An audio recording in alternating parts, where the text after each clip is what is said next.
Good morning दोस्तों, welcome to my channel.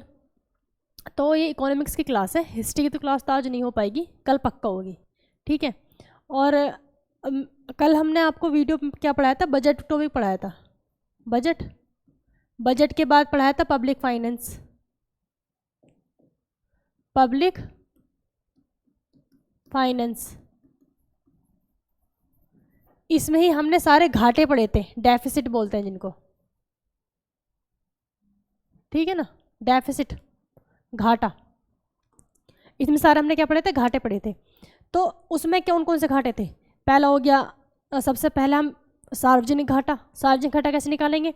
सार्वजनिक व्यय माइनस सार्वजनिक आय, क्या हो गया, सार्वजनिक घाटा। राजस्व घाटा, राजस्व व्यय माइनस राजस्व आय, क्या बन गया, राजस्व घाटा। और एक था उसमें पूंजीगत घाटा, पूंजीगत व्यय माइनस पूंजीगत आय, पूंजीगत घाटा। अब ये जो सार्वजनिक घाटा था, सार्वजनिक घाटा, सार्वजनिक घाटे को ही हम बजट घाटा भी कहते हैं। क्या कहते हैं? बजट घाटा। सार्वजनिक घाटे को ही बजट घाटा कहते हैं। ये लिख लेना, कभी इस तरह से क्वेश्चन आ जाए इस नाम से, सार्वजनिक घाटों को ही बजट घाटा कहा जाता है। दूसरा एक पढ़ा था हमने, राजकोषीय घाटा, सबसे इंपॉर्टेंट, राजकोषीय घाटा। राजकोषीय घाटा क्या होगा? राजकोषीय घाटा वो है कुल व्यय। कुल व्यय क्या होता है हमारा? सार्वजनिक व्यय। कुल व्यय वैसे अगर हम राजस्व आय माइनस कर देंगे, क्योंकि जो पूंजीगत आय है वो तो सरकार की नहीं है, ठीक है, तो राजस्व आय माइनस कर देंगे, वो क्या निकला, राजस्व घाटा। दूसरा था, एक था प्राइमरी डेफिसिट, मतलब कि प्राथमिक घाटा। प्राथमिक घाटा,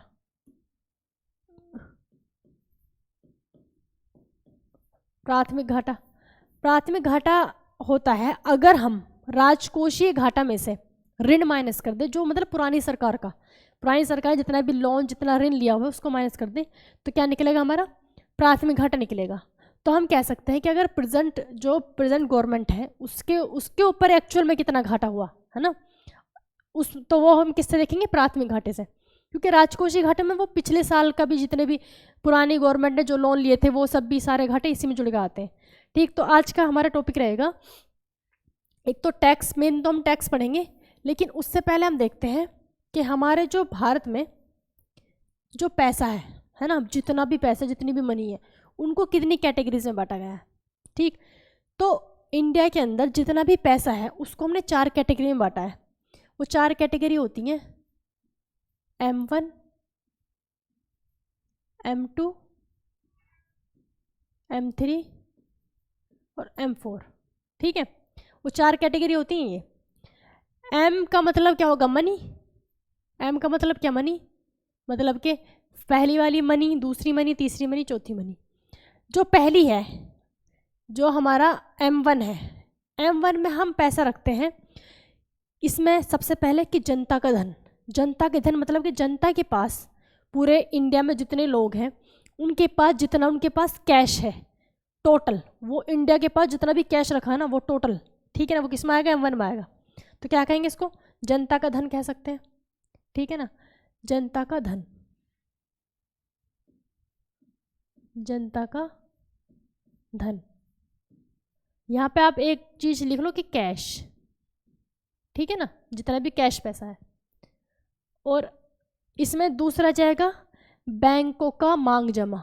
मांग जमा मतलब कि बैंकों का मांग जमा, देखो उसको मांग मतलब कि डिमांड, जमा मतलब डिपॉजिट, डिमांड डिपॉजिट। मांग जमा वो होता है कि हमने अपना पैसा बैंकों में रखा, लेकिन जब हम बैंक से मांगेंगे बैंक को देना पड़ेगा, ठीक है, वो हमारी मर्जी है, हमारा पैसा है, आप चाहे ATM से करो, कैसे भी करो, जब आपकी मर्जी होगी, जब आपको ज़रूरत होगी बैंक को देना पड़ेगा। तो होता है मांग जमा, मतलब कि डिमांड डिपॉजिट। बैंकों का मांग जमा, मांग जमा, ठीक है। अब मांग जमा में हमने क्या पढ़ा, इसमें है, इनको भूल जाओ फिलहाल, मांग जमा क्या कहेंगे, डिमांड डिपॉजिट, डिमांड डिपॉजिट,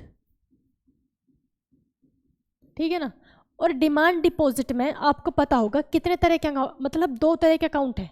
एक तो सेविंग अकाउंट और एक करंट अकाउंट। दोनों ही अकाउंट में हम जब हमें ज़रूरत होगी बैंक हमें निकाल के देगा। लेकिन एक चीज़ और होती है फिक्स डिपॉजिट, वो भी तो बैंक में जमा करते हैं भाई। लेकिन फिक्स डिपॉजिट क्या आपकी मर्जी के हिसाब से आपको मिल सकता है? वो तो ऐसा नहीं होता। वो तो ज़्यादातर लड़कियों के लिए कराया जाता है, शादी वादी के लिए, या फिर हमें पता है कि मतलब किसी भी बच्चे के लिए फ्यूचर के लिए कुछ भी, तो उसको फिक्स डिपॉजिट करते हैं। फिक्स का मतलब ही ये है कि वो चीज़ फिक्स है, आपको इतने साल बाद ही वो पैसा मिलेगा। अगर वो पैसा आपको निकालना है मतलब टाइम से पहले, तो बहुत सारी आपको फॉर्मेलिटीज़ पूरी करनी होगी, लगभग 5-6 दिन लग जाते हैं, तो वो हमें हैंड टू हैंड नहीं मिलता, तो फिक्स डिपॉजिट नहीं आएगी। मांग जमा में क्या क्या चीज़ें आती हैं डिमांड डिपॉजिट में?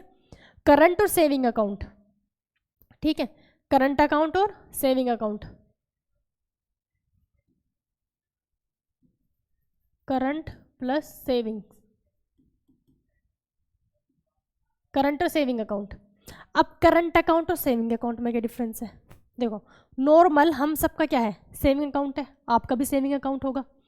सेविंग अकाउंट हम कह सकते हैं कि एक पर्सनल यूज़ के लिए होता है ना, एक पर्सनल यूज़ के लिए सबका होता है सेविंग अकाउंट। लेकिन जो करंट अकाउंट होता है, ये वाला करंट अकाउंट होता है एक, हम कह सकते हैं किसी एक ऑर्गेनाइजेशन का, है ना, मतलब संस्थागत यूज़ के लिए, पर्सनल यूज़ के लिए सेविंग अकाउंट, और किसी ऑर्गेनाइजेशन का जो एक अकाउंट होगा, है ना, उसको बोलेंगे करंट अकाउंट।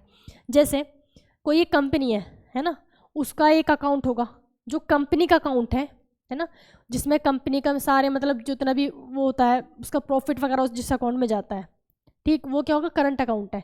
मतलब कि अगर उस कंपनी में मान लिया कोई मशीन ख़राब हो गई, तो मशीन ख़राब हो गई है तो वो किस में जाएगा, उस करंट अकाउंट में से। या फिर ऑफिस में पंखे लगाने हैं तो वो कहाँ से जाएगा, उस करंट अकाउंट में से। लेकिन अगर किसी एम्प्लॉय को अपने कपड़े खरीदने या अपने जूते खरीदने हैं, तो वो कहाँ से खरीदेगा, अपने सेविंग अकाउंट से, करंट अकाउंट से थोड़ा ना जाएगा। तो सेविंग अकाउंट क्या होता है, पर्सनल यूज़ के लिए होता है, और करंट अकाउंट हम कह सकते हैं ऑर्गेनाइजेशन के लिए, है ना, उसके लिए यूज़ के लिए होता है। लेकिन दोनों क्या है, दोनों डिमांड डिपॉजिट, मतलब जब वो मांगेगा, जब उसको ज़रूरत होगी बैंक को देना पड़ेगा, ठीक है। तो ये वाला पैसा भी किस में आएगा, M1 में आएगा। एक और आता है इसमें प्लस RBI का पैसा।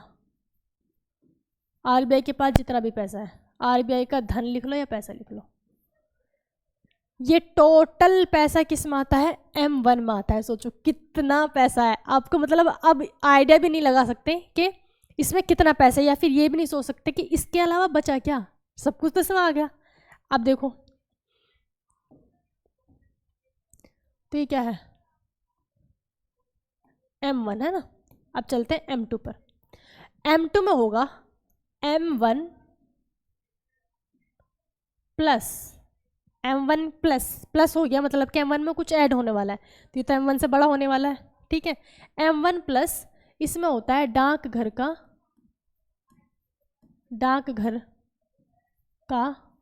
बचत जमा, ठीक है ना, डाकघर का बचत जमा। मतलब M1 तो समझ गए, तो M1 का टोटल पैसा आ जाएगा, और दूसरा ये डाकघर का बचत जमा आ जाएगा।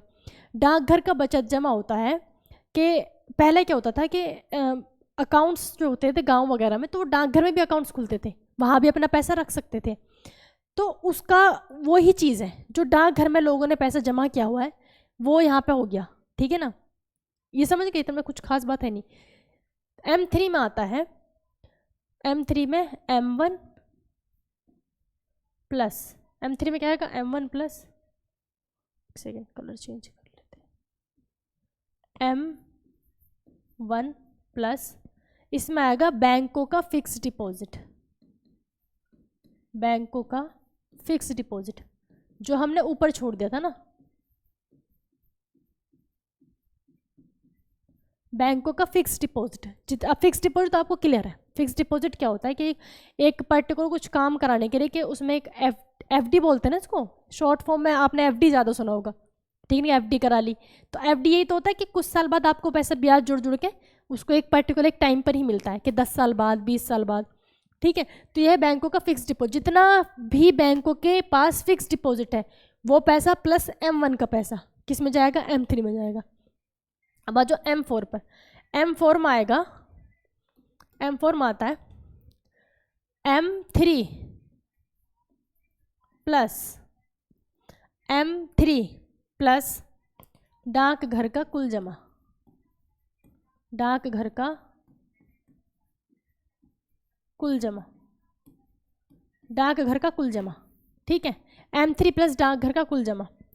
अब अगर हम देखें, आप सोचो कि कौन सा पैसा ज़्यादा बड़ा है, सबसे ज़्यादा पैसा किसके पास है? M1 में होगा, M2 में होगा, M3 में होगा, M4 में होगा। अब तो M1 सबसे छोटा हो गया भाई, M1 तो इसमें जुड़ रहा है। सबसे बड़ा पैसा कौन सा होगा? M4 दिख रहा भाई इसमें। M3 में बैंकों की चीज़ भी आ गई और डाकघर का भी टोटल पैसा आ गया, कुल जमा, ठीक है ना। तो M3 क्या है? सबसे बड़ा है, तो इसको हम कह सकते हैं वृहद, वृहद धन। M4 को क्या है, किस नाम से जानते हैं? वृहद धन, ठीक। सबसे छोटा कौन सा होगा? M1, M1 सबसे छोटा है, तो M1 को हम कह सकते हैं संकुचित धन। क्या कह सकते हैं? संकुचित, ठीक है, संकुचित धन कह सकते हैं M1 को। M1 क्या है? संकुचित धन, और M4 क्या है? वृहद धन। अच्छा, एक चीज और, इसके ऊपर जो क्वेश्चन पूछा गया था मैं आपको वो बताती हूँ। मेन मतलब पर्पज इसको पढ़ाने का क्या है, क्वेश्चन पूछा गया है कि मौद्रिक नीति, मौद्रिक नीति क्या बोलते हैं उसको, विस्तारित रूप से नहीं, मौद्रिक नीति अब सिंपल समझ लो, मौद्रिक नीति कौन से पैसे पर लागू होती है, ठीक है। वैसे तो क्वेश्चन थोड़ा घुमा के था कि विस्तारित रूप से और इस रूप से किस पैसे पर लागू होती है। फाइनल बात यह है कि मौद्रिक नीति किस पर लागू होगी? M1 पर। ऑप्शन ये थे M1, M2, M3, M4। पहली बात, मौद्रिक नीति क्या होती है? मौद्रिक नीति होती है जो RBI बैंकों पर लागू करता है, बैंक के पैसों को कंट्रोल करने के लिए। ये कह सकते हैं कि बैंकों को कंट्रोल करने के लिए।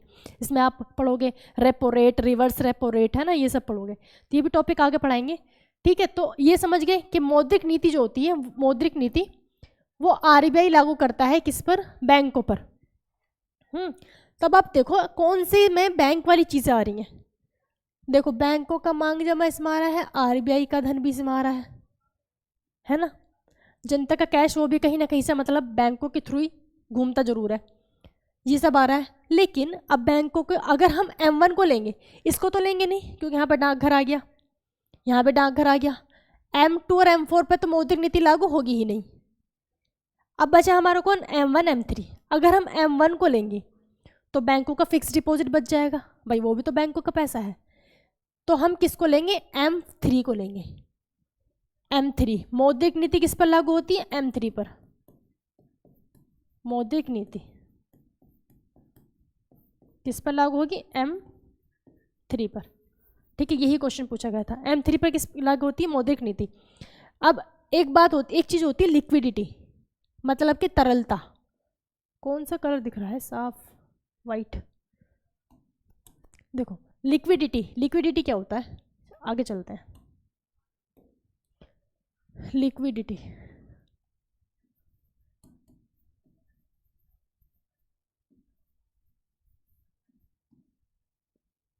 लिक्विडिटी को क्या कहते हैं हम? तरलता,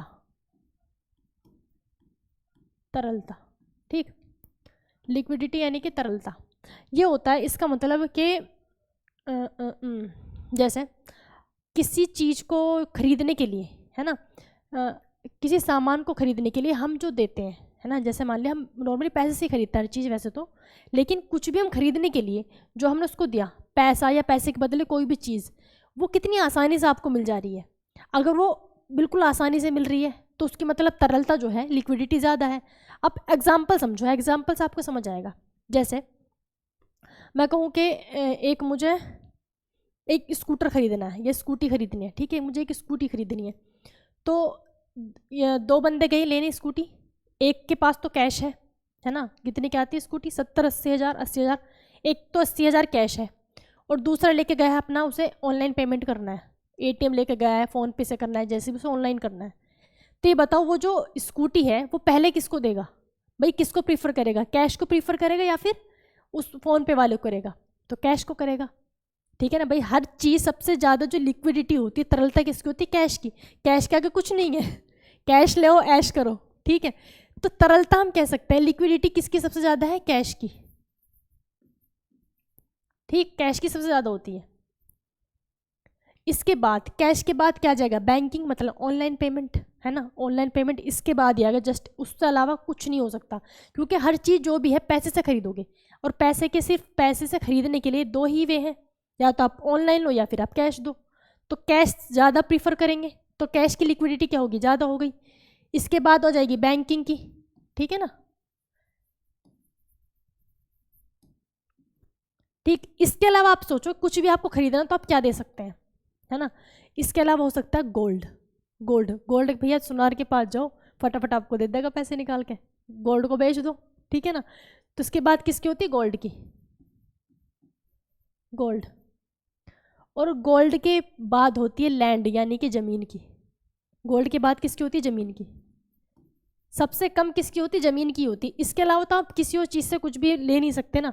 आप कुछ सोचो, अगर मुझे एक कुछ भी खरीदना है, मान लिया कंप्यूटर खरीदना है, तो कंप्यूटर खरीदने के लिए मैं अगर कैश दे रही हूँ, यही को एक बंदा क्या दे रहा है, कह रहा है कि चलो मेरी इसमें जो ज़मीन है ना उसमें छोटा सा हिस्सा मतलब कंप्यूटर की उसके लायक आप रख लेना, वो कभी लेगा, कभी नहीं लेगा भैया, वो कब जाकर वो बिकेगी, कब उसके पास पैसा आएगा कोई कह नहीं सकते, ठीक है ना। तो ज़मीन की लिक्विडिटी क्या होती है, तरलता सबसे कम होती है, कैश की सबसे ज़्यादा होती है। तो ये आपने लिक्विडिटी समझी। अब हमारे पास जो ये वाला पैसा है, ये सब, इसमें आप बताओ M1 M2 M3 M4 इनमें से लिक्विडिटी सबसे ज़्यादा किसकी होगी, लिक्विडिटी सबसे ज़्यादा किसकी होगी, लिक्विडिटी सबसे ज़्यादा किसकी होगी। देखो M3 में क्या है, फिक्स डिपॉजिट, भाई इसकी तो कोई लिक्विडिटी है ही नहीं, ये तो कब के कब हमें जाके मिल रहा है, तो M3 नहीं होगा, है ना। इसमें डाकघर का बचत खाता, ये भी नहीं होगा, ठीक। तो सबसे ज़्यादा लिक्विडिटी किसकी है, M की, सबसे ज़्यादा M1 की, उससे कम M2 की, उससे कम M3 की, उससे कम M4 की, ठीक है। तो हम कह सकते हैं कि जो M1 M2 M3 जो मनी जो है हमारी, इनमें लिक्विडिटी क्या होती है, ऊपर से नीचे तक क्या होती है, घटती है, घट रही है ना भाई, सबसे ज़्यादा, उससे कम, उससे कम, उससे कम। तो इसमें क्या इसका सीक्वेंस हो जाएगा लिक्विडिटी के लिए, M1 M2 M3 M4, ठीक है, क्लियर। तो ये होता है हमारा, हमने दो चीज़ें पढ़ी, लिक्विडिटी, दूसरा ये भी याद रखना सबसे ज़्यादा लिक्विडिटी, कभी बाद में सोचो कि तरलता क्या पूछने ली इन्होंने, तरलता सबसे ज़्यादा किसकी होती है, अजीब। अब ये कम से कम ये टर्म आपको पता चल गया क्या होता है ना। तो कैश की होती है, उसके बाद बैंक की, उसके बाद गोल्ड, उसके बाद ज़मीन। अगर हम इसमें देखें M1 M2 M3 में, तो सिंपल सा ये वाला सीक्वेंस होता है। मौद्रिक नीति किस पर लागू होगी, M3 पर, बैंक वाली सारी चीज़ किस मारी है, M3 मारी है, ठीक। तो अब हम चलते हैं टैक्सेशन, मतलब टैक्स पढ़ेंगे अब, टैक्स पर। इसका कोई स्क्रीनशॉट लेना चाहो तो ले सकते हैं, चलो आ जाओ। टैक्स, टैक्स को हम क्या कहेंगे, कर, ठीक। देखो ये जो टैक्स होता है, टैक्स क्या है, संवैधानिक है ना। मैंने संवैधानिक, गैर संवैधानिक, वैधानिक, असंवैधानिक सब में आपको डिफरेंस बताया था। तो टैक्स क्या है, संवैधानिक है। संवैधानिक है मतलब इसका संविधान में जिक्र है, लिखा हुआ है, टैक्स देना ही देना है, कुछ भी कर लो टैक्स देना ही है। जैसे जीने के लिए खाना जरूरी है ना, वैसे ही देश चलाने के लिए टैक्स जरूरी है, भाई कॉमन सी बात है। देश चलाने के लिए क्या जरूरी है, टैक्स जरूरी है। तो टैक्स का जो है आर्टिकल, किस आर्टिकल में जिक्र है टैक्स का, वो है आर्टिकल 265 265, ठीक है। आर्टिकल 265 में टैक्स का जिक्र है कि टैक्स देना है। अब टैक्स के टाइप्स होते हैं 4 टाइप के मेनली। अगर हम टाइप्स देखें, टाइप्स, इसमें सबसे पहले हम बात करेंगे प्रोपोर्शनल टैक्स की। क्या होता है प्रोपोर्शनल,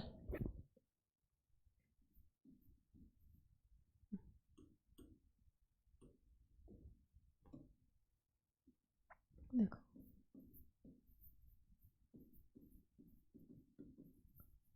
प्रोपोर्शनल टैक्स, ठीक है। प्रोपोर्शनल टैक्स को हम क्या कहेंगे, समानुपाती, समानुपाती कहेंगे, ठीक। ये जो प्रोपोर्शनल टैक्स होता है, ये होता है मतलब कि आप अगर कितना भी कमाओ, है ना, मतलब ये समझ लो, या तो कोई कोई करोड़पति हो या कोई भिखारी हो, दोनों पे टैक्स इक्वल है। मतलब टैक्स का रेट अगर 5% है ना, सपोज टैक्स का रेट अगर 5% है, तो चाहे वो करोड़पति इंसान हो चाहे कोई भिखारी हो, दोनों पे 5% ही देगा, ठीक है ना। तो इसमें क्या होगी, ये क्या होता है, बराबर होता है, सभी पर क्या होगा, बराबर, इक्वल टू ऑल, ठीक है ना। सभी पर क्या होता है, बराबर होता है। क्लियर। दूसरा होता है प्रोपोर्शनल के बाद, ये तो नंबर 1 हो गया। एक होता है प्रोग्रेसिव।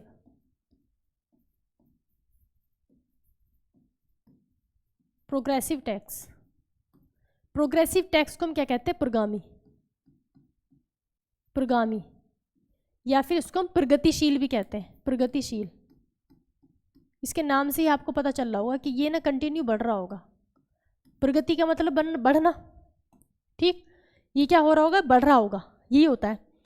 प्रोग्रेसिव यानी कि प्रतिगामी जो टैक्स होता है, इसमें आपकी इनकम जितनी बढ़ेगी टैक्स बढ़ता चला जाएगा। इनकम बढ़ी टैक्स बढ़ा, ये कंटिन्यू बढ़ना ही बढ़ना है। जैसे आपकी मान लिया कितने 20,000 कमा रहे हैं आप स्टार्टिंग में, ठीक है ना। 20,000 कमाएंगे, अब सपोज इससे 5% टैक्स लग रहा है, आप कमाते कमाते 1 लाख पर मंथ पे पहुंच गए, फिर टैक्स कितना हो गया, 20% हो गया। आप 1 करोड़ पहुंच गए, कैश 30% हो गया। मतलब कंटिन्यू बढ़ेगा, रुकेगा नहीं। आप जितना ज़्यादा कमाते चले जाओगे आपको उतना ज़्यादा टैक्स बढ़ता चला जाएगा, ठीक। ये क्या होता है, प्रोग्रेसिव टैक्स। अभी प्रोग्रेसिव टैक्स जो होता है ये किसको प्रभावित करेगा, प्रोग्रेसिव टैक्स किसको प्रभावित करेगा, प्रभावित मतलब इफेक्ट किस पर पड़ेगा। भाई जितना आप अमीर हो रहे हैं टैक्स उतना इंक्रीज हो रहा है, तो मतलब कि अमीरों पर इसका फ़र्क पड़ेगा। तो इसका इफेक्ट किस पर पड़ेगा, अमीरों पर, ठीक है, अमीरों पर इसका इफेक्ट पड़ेगा। ये हम कह सकते हैं ये ऐसे चलता है ऊपर को, ठीक है ना। टैक्स भी बढ़ेगा और इसके मतलब जैसे इनकम बढ़ेगी टैक्स ही बढ़ेगा, और ये इफेक्ट किस पर करता है, अमीरों पर, ठीक है ना। ये क्वेश्चन पूछा गया है, कौन सा टैक्स अमीरों को प्रभावित करता है, तो प्रोग्रेसिव टैक्स अमीरों को प्रभावित करता है। एक इसका बिल्कुल उल्टा, जस्ट अपोजिट, उसको कहते हैं रिग्रेसिव। क्या कहेंगे, रिग्रेसिव टैक्स।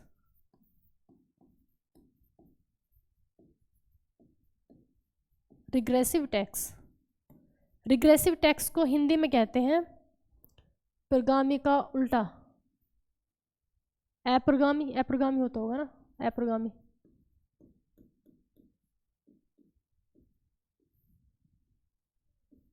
कुछ गलत सा लग रहा, चलो इसका उल्टा देख लेना, इसका अपोजिट वर्ड, रिग्रेसिव को उल्टा हम क्या कहते हैं हिंदी में, ठीक है। तो रिग्रेसिव क्या होगा, इसका बिल्कुल अपोजिट, प्रोग्रेसिव का बिल्कुल अपोजिट।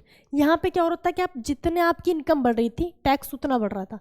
यहाँ पे क्या है, जितनी आपकी इनकम कम होती चली जाएगी टैक्स बढ़ता चला जाएगा, है ना। देखो इसको हम, ये क्या है, ऊपर जा रहा है क्या, टैक्स, और इसमें ही ऊपर ऊपर ऊपर जा रहा है क्या, इनकम, इनकम भी बढ़ रही है टैक्स भी बढ़ रहा है, ठीक है। लेकिन इसमें क्या होता है, जितनी आपकी इनकम कम होगी, जितनी आपकी इनकम क्या होगी आपकी, कम होगी, है ना, इनकम, टैक्स उतना ही बढ़ता चला जाएगा, ठीक है ना, टैक्स उतना ही बढ़ता चला जाएगा। मान लिया कोई इंसान पहले करोड़पति था, ठीक, उस पर टैक्स 0% था, टैक्स था ही नहीं।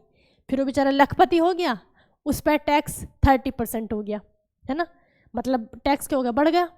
फिर वो बेचारा लखपति से वो हजारपति हो गया फिर उसका टैक्स कितना हो गया, उसका टैक्स और बढ़ गया, 50% हो गया। तो जितने आप गरीब होगे उतना टैक्स बढ़ेगा, ठीक है। तो ये हम कह सकते हैं किसको इफेक्ट करेगा, गरीबों को। ये किसको प्रभावित करता है, गरीबों को, ठीक है ना। ये किसको प्रभावित करेगा, गरीबों को प्रभावित करेगा।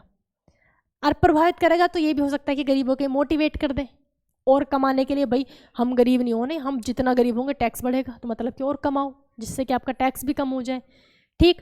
तो ये तीनों ही टैक्स हमारे इंडिया में तो है नहीं, आपको भी पता होगा, ऐसा कुछ होता है क्या यहाँ पे, ऐसा नहीं होता, ठीक है। लेकिन जो 4th टाइप का है वो हमारे इंडिया में लागू होता है। 4th टाइप है, अच्छा वीडियो को लाइक और शेयर कर दिया करो, और अभी कर दो, जो भी देख रहा है वीडियो को शेयर कर दो प्लीज़ और लाइक कर देना। इसके बाद 4th नंबर पे चलते हैं, यह है डिग्रेसिव। डिग्रेसिव टैक्स, ठीक। डिग्रेसिव टैक्स इसको कहते हैं हिंदी में अधोगामी। क्या कहते हैं? अधोगामी, ठीक। अधोगामी टैक्स इसका मतलब होता है डिग्रेसिव का कि आप स्टार्टिंग में तो आपकी क्या होगा कि आप जितनी आपकी इनकम बढ़ेगी टैक्स बढ़ेगा, लेकिन एक लेवल पे पहुंच के, ऐसा नहीं कि पूरी जितनी आप कमाते चले जाओगे बढ़ते ही चले जाएगा, लेकिन एक लेवल पे पहुंच के पर्टिकुलर आपका टैक्स ना कांस्टेंट हो जाएगा। मतलब उससे आगे आप जितना भी कमाओ टैक्स आपका वही रहेगा। और वो जो कांस्टेंट टैक्स है हमारे इंडिया में कितना है? 30% है, ठीक। 30% है। 30% ज़्यादा टैक्स नहीं होता, वो कितने भी करोड़पति हो, अडानी हो, अंबानी हो, कोई भी हो, 30% ही टैक्स लगेगा। पर अब सोचो उनकी जितनी बड़ी इनकम होगी उसका ही 30% होगा, तो कितनी बड़ा अमाउंट होता होगा, ठीक। तो डिग्रेसिव टैक्स आपको समझ आ गया? थोड़ा सा इस पर देखो, इसको थोड़ा छोटा कर देते हैं, हाँ ठीक है। देखो अधोगामी टैक्स क्या हुआ? जितनी पहले तो इनकम के साथ टैक्स इंक्रीज हुआ, इनकम बढ़ी टैक्स आपका इंक्रीज हुआ, फिर एक लेवल पर टैक्स क्या हो गया? कांस्टेंट हो गया। फिर एक लेवल पर टैक्स क्या हो गया? कांस्टेंट हो गया।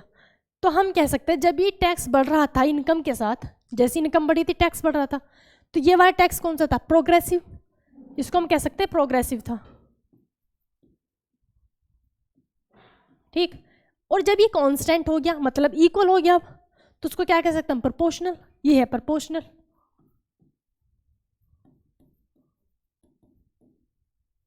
प्रोपोर्शनल टैक्स, ठीक है।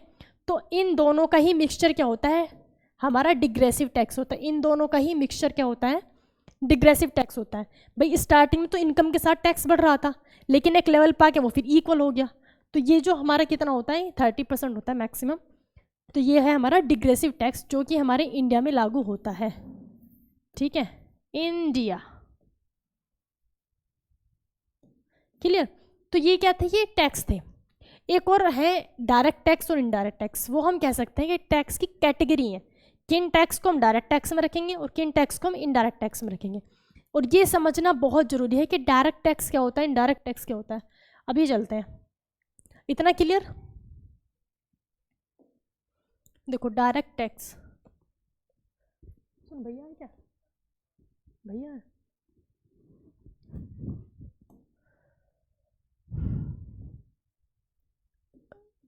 देखो, एक तो क्या होता है? डायरेक्ट टैक्स,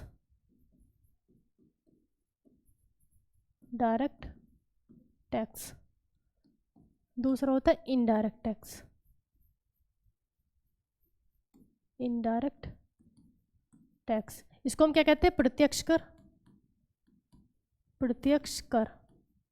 और इसको कहते हैं अप्रत्यक्ष कर, अप्रत्यक्ष कर, ठीक है। प्रत्यक्ष कर और अप्रत्यक्ष कर, ये दोनों चीज़ें आपको समझनी है, प्रत्यक्ष कर और अप्रत्यक्ष कर। इसमें देखो सबसे पहले प्रत्यक्ष कर मतलब डायरेक्ट टैक्स क्या होता है? डायरेक्ट टैक्स हम उसे कहेंगे बिल्कुल सिंपल लैंग्वेज में कि देखो डायरेक्ट का मतलब क्या होता है कि मैं अगर आपसे डायरेक्ट बात करूं तो वो क्या है? डायरेक्ट है ना। एक होता है कि मैं किसी और से कहूँ कि आप यार उससे उससे ये बोल देना, फिर उनका जवाब मुझे बता देना, ठीक है। इनडायरेक्ट कम्युनिकेशन हो गया। तो डायरेक्ट और इनडायरेक्ट में फ़र्क समझ है? इतना तो समझ है। तो वैसे ही टैक्स में है, अगर टैक्स जिस पर लगा है, टैक्स जिस पर लगा है और वो ही टैक्स दे रहा है तो वो क्या है? डायरेक्ट टैक्स है। भाई मेरे पर टैक्स लगा है, मैं ही चुका रही हूँ, मेरा टैक्स को दूसरा नहीं दे रहा, तो डायरेक्ट है, डायरेक्ट मुझे से लिया जा रहा है। लेकिन इनडायरेक्ट इसका अपोजिट, मतलब कि टैक्स लग तो किसी और पे है, उसको चुकाता कोई और है, ये क्या है? इनडायरेक्ट टैक्स है। ये बात अटपटी लग रही होगी, लेकिन जब एग्जाम्पल होगा तो तब आपको समझ आएगा भाई बात तो ठीक ऐसी ही होता है, ठीक। पहले डायरेक्ट को ही पूरा देखते हैं। देखो डायरेक्ट में आपने पता चला कि जिस पर टैक्स लग रहा है उसी से वसूला जा रहा है, वो क्या? हमारा डायरेक्ट टैक्स है। अब फिलहाल इनडायरेक्ट को हटा ही देते हैं, फिलहाल ना इनडायरेक्ट को हटा देते हैं, इनडायरेक्ट को हटाओ, ठीक है। डायरेक्ट पे कम बात करते हैं। तो जिस पर लगा टैक्स उसी को देना है, ये क्या होता है? हमारा डायरेक्ट टैक्स होता है। अब इसका एग्जाम्पल से इनकम टैक्स, भाई जिसकी इनकम है उसी पर इनकम टैक्स लेगा। इनकम टैक्स को बोलते हैं पूरा इनकम टैक्स रिटर्न, ITR, ठीक है ना। इनकम टैक्स रिटर्न एक एग्जाम्पल। दूसरा क्या होगा, डायरेक्ट में इनकम टैक्स रिटर्न हो गया, एक होता है आपका gift tax, gift tax. Gift tax, gift tax क्या होगा कि इसको बोलते हिंदी में बोलते उपहार कर। इस पर भी क्या होगा, ये गिफ्ट टैक्स लगता है लेने वाले पर, मतलब जिसने गिफ्ट लिया, और ये लगेगा आपकी 50,000 अमाउंट से ज़्यादा पर। अगर आप 50,000 से ज़्यादा अमाउंट का कोई गिफ्ट ले रहे हैं तो आपको क्या लगेगा, गिफ्ट टैक्स लग जाएगा। और ये कितना होता है, 30% होता है। गिफ्ट टैक्स कितना होता है, 30% होता है। अब इसका एग्जाम्पल देखो, जैसे कौन बनेगा करोड़पति में कितने लेते हैं, वो 5 करोड़ रुपये जीते जाते हैं। अब 5 करोड़ रुपये जीते जाते हैं तो 5 करोड़ में से कितने, 30% यानी कि 1.5 करोड़ रुपये, 1.5 करोड़ रुपये गवर्नमेंट के पास जाते हैं। तो किस पर लगा, लेने वाले पर। लिया भी किससे गया, किसने चुकाया, लेने वाले पर ही। तो क्या हो गया, डायरेक्ट टैक्स हो गया। ठीक, ऐसे बहुत सारी चीज़ें, मतलब लगेगा ये पैसों पर। पीएम समझ लो कि गिफ्ट में, मान लिया किसी को हम गिफ्ट में स्कूटी गिफ्ट कर रहे हैं या फिर कोई लैपटॉप गिफ्ट कर रहे हैं तो उस पर टैक्स लगा, नहीं, उस पर तो लग चुका। जब आप खरीद कर लेकर आए हैं उस पर तो बिक्री कर, जीएसटी वगैरह सब लग चुका। यह है मतलब कैश के ऊपर, जैसे कौन बने करोड़पति में कैश मिलता है उसमें से। या फिर जैसे इतने, जैसे नीरज चोपड़ा है, नीरज चोपड़ा को कितना पैसा मिला है, हरियाणा ने इतना दे दिया, उसने इतना दे दिया, तो उन पर भी ऐसी टैक्स लगा होगा। या बहुत सारे प्लेयर्स को कैश दिया जाता है ना, गिफ्ट के तौर पर, तो उन पर कितना 30% टैक्स लगता है। ठीक, एक होता है संपत्ति कर। संपत्ति कर कैसे होगा, वो भी डायरेक्ट होगा, संपत्ति कर। ठीक भाई, जिसकी संपत्ति है टैक्स वही भरेगा, कोई दूसरा तो देगा नहीं। संपत्ति कर हो गया, बिजली कर हो गया, कृषि कर होगा, जो खेत वगैरह को देते हैं, वो सारे क्या है, डायरेक्ट टैक्स है भाई, जिसकी होगी वही देगा। ठीक, एक इसमें आएगा संपत्ति कर हो गया, निगम कर। निगम कर, निगम कर, निगम कर को क्या कहते हैं, कॉर्पोरेट टैक्स। निगम कर को क्या कहा जाता है, कॉर्पोरेट टैक्स। ये लिया जाता है बड़ी बड़ी कंपनियों से, और ये भी कितना होता है, 30% होता है। ठीक, बड़ी बड़ी कंपनियों से ही टैक्स लिया जाता है। जैसे वो होगी, क्या कहते हैं, बिरला सीमेंट, या फिर मतलब जितनी भी रिलायंस है, बड़ी बड़ी जो कंपनियां हैं, उनसे क्या लिया जाता है, निगम कर लिया जाता है, और ये 30% होता है। जैसे सोचो, एक कंपनी का एक साल का टर्नओवर कितने हजार करोड़ होता है, तो उस हजार नहीं, लाख करोड़, लाख करोड़ होता है। तो उस लाख करोड़ का 30% हजार करोड़ में होगा, कम से कम 15-16 हजार करोड़ में आता है 30%। तो 15-16 हजार करोड़ तो ये कंपनियां टैक्स देती हैं निगम कर के रूप में। ठीक है ना, निगम कर के रूप में पर ईयर। अब ये ही टैक्स के देखो, दिल्ली है या फिर कोई भी हमारा यूपी है, यूपी में कम से कम 22,000 करोड़ के आसपास का होता है बजट। दिल्ली का बजट होता है 17,000 करोड़।